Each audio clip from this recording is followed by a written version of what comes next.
midnight clock Mark lives in a big old house. He loves the house because it is very quiet.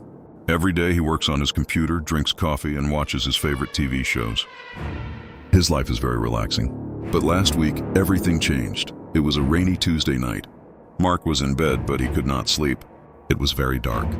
Suddenly, he heard a strange sound. Tick, tack, tick, tack. Mark opened his eyes. The sound was loud. He looked at his phone. It was 11:58 p.m. Where is that sound coming from?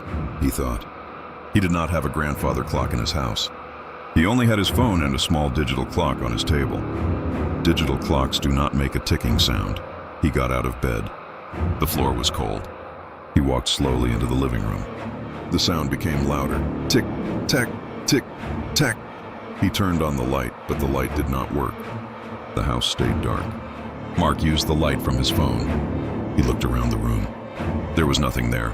Then his phone vibrated. He looked at the screen. It was exactly 12:01 a.m., midnight. Suddenly, the ticking sound stopped. The house became completely silent. Mark stood in the middle of the room holding his breath. He felt very cold. Then he heard a new sound. It was a soft whisper right behind his ear. "Turn around," the voice said. Mark froze. He slowly turned his head to look over his shoulder. The light from his phone showed the mirror on the wall. In the mirror, he saw his own face. But behind him, a tall, dark shadow was standing and smiling. Mark turned around quickly to look at the room, but nobody was there.